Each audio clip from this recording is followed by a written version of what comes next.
Etika. Etika berasal dari bahasa Yunani yaitu ethos atau kata tunggal yang berarti tempat tinggal, padang rumput, kandang, kebiasaan, adat, watak, sikap, dan cara berpikir. Kata etika sama pengertiannya dengan moral. Moral berasal dari kata Latin yaitu mos atau bentuk tunggal atau mores atau bentuk jamak yang berarti adat istiadat, kebiasaan, kelakuan, watak, tabiat, akhlak, dan cara hidup.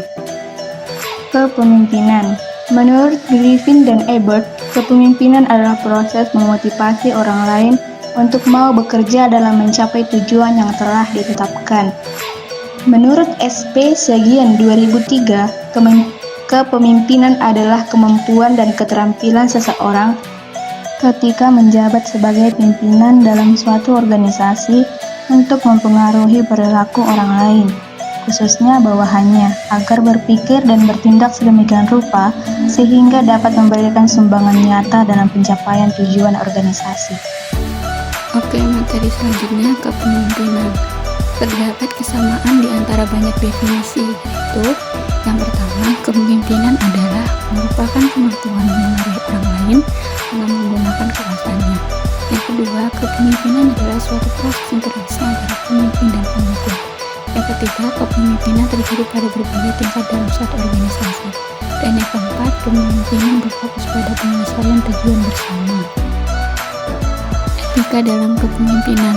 Etika adalah ilmu dan standar tentang apa yang salah, diperbolehkan, dan apa yang tidak diperbolehkan. Perilaku yang benar adalah etis dan perilaku yang salah adalah tidak etis. Menurut ahli teori kepemimpinan, kepemimpinan etis adalah kepemimpinan yang menunjukkan perilaku yang sesuai secara normatif melalui tindakan dan hubungan pribadi, dan mendorong perilaku tersebut kepada pengikut melalui komunikasi timbal balik, penguatan, dan pengambilan keputusan. Pentingnya etika dalam kepemimpinan. Pemimpin yang menerapkan etika yang kuat dalam setiap aspek kepemimpinannya memiliki dampak positif pada organisasi dan anggota timnya. Salah satu manfaat utamanya adalah menciptakan lingkungan kerja yang sehat. Etika kepemimpinan memainkan peran penting dalam meningkatkan produktivitas. Etika kepemimpinan juga menciptakan fondasi yang solid untuk membangun hubungan yang baik antara pemimpin dan anggota tim. Dalam jangka panjang, etika kepemimpinan dapat membangun reputasi baik untuk pemimpin dan perusahaan. Fungsi etika kepemimpinan. Etika memengaruhi perilaku pemimpin dan perilaku para pengikut. Fungsi etika pemimpin ada 6. Yang pertama, norma etika setiap organisasi. Setiap organisasi atau sistem sosial yang mempunyai norma dan nilai-nilai etika di samping peraturan. Norma dan nilai-nilai tersebut merupakan bagian daripada budaya organisasi. Yang kedua, pemimpin. Norma dan nilai-nilai memengaruhi perilaku semua anggota organisasi termasuk pemimpin.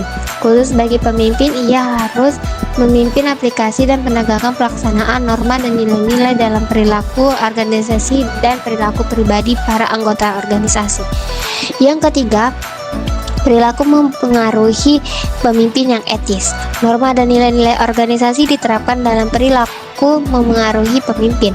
Jika pemimpin menerapkan norma dan nilai-nilai etika, maka terciptalah teknik memengaruhi dari pemimpin yang etis. Pemimpin menggunakan teknik memengaruhi yang dapat diterima oleh para pengikut yang juga telah menerapkan norma dan nilai-nilai organisasi dalam perilakunya. Yang keempat, iklim etika. Penggunaan norma dan nilai-nilai organisasi oleh pemimpin dalam teknik memengaruhi pemimpin yang dapat diterima oleh para pengikut yang telah menyelesaikan perilakunya dengan norma dan nilai-nilai organisasi menciptakan iklim etika dalam organisasi. Iklim etika adalah persepsi pemimpin dan pengikut mengenai apa yang terjadi secara rutin dalam lingkungan internal organisasi. Yang kelima, kinerja pengikut. Iklim etika kemungkinan para pengikut bekerja secara maksimal, meningkatkan motivasi, etos kerja dan kepuasan kerja para pengikut. Hambatan-hambatan psikologis pengikut dalam bekerja dihindari. Dengan demikian akan tercipta kinerja maksimal dari para pengikut. Yang keenam, visi tercapai. Jika kinerja pengikut maksimal, maka dapat diprediksi kinerja organisasi akan maksimal dan visi pemimpin akan tercapai. Prinsip-prinsip etika kepemimpinan. Yang pertama, kepemimpinan yang jujur dan transparan. Dengan berbicara jujur, pemimpin dapat memenangkan kepercayaan anggota timnya. Ketika tim merasa bahwa pemimpinnya adalah sumber informasi yang dapat diandalkan, mereka akan lebih termotivasi dan memiliki rasa aman. Yang kedua, keadilan dan kesetaraan. Dalam proses pengambilan keputusan, pemimpin tidak boleh memberikan perlakuan khusus kepada satu atau beberapa anggota tim berdasarkan preferensi pribadi atau bias. Yang ketiga, tanggung jawab sosial dan lingkungan. Pemimpin yang bertanggung jawab secara sosial dan lingkungan memiliki kesadaran yang tinggi tentang dampak keputusan dan tindakannya terhadap masyarakat di sekitarnya. Mereka tidak hanya mempertimbangkan profit, tetapi juga bagaimana keputusannya akan mempengaruhi stakeholder eksternal dan lingkungan sekitar. Yang keempat, rasa empati dan kepedulian yang tinggi. Kepemimpinan yang penuh empati menciptakan ikatan yang kuat antara pemimpin dan anggota tim. Alhasil, produktivitas kerja yang lebih tinggi dan terjadi hubungan kerja yang harmonis di dalamnya. Dan yang terakhir, yang kelima, memiliki sikap integritas dan profesional. Memiliki sikap profesional dapat memastikan bahwa pemimpin menjalankan tugasnya dengan rasa hormat dan etika yang baik sehingga menciptakan lingkungan kerja yang positif dan produktif. Tantangan dalam menerapkan etika kepemimpinan. Yang pertama, kompleksitas keputusan. Hal ini bisa menjadi tantangan karena kadang-kadang keputusan etis mungkin tampak lebih sulit atau memerlukan pengorbanan. Yang kedua, tekanan hasil. Tekanan untuk mencapai hasil tinggi dan cepat membantu integritas seorang pemimpin yang dihadapkan pada situasi yang membuat mereka terdorong untuk mencapai target atau hasil dalam waktu singkat. Yang ketiga, konflik nilai. Yang keempat, keseimbangan kepentingan, yaitu pemimpin harus mencapai keseimbangan yang tepat untuk memenuhi semua kepentingan ini yang berbeda dalam pengambilan keputusan, anggota tim, pelanggan, pemegang saham, dan masyarakat luas.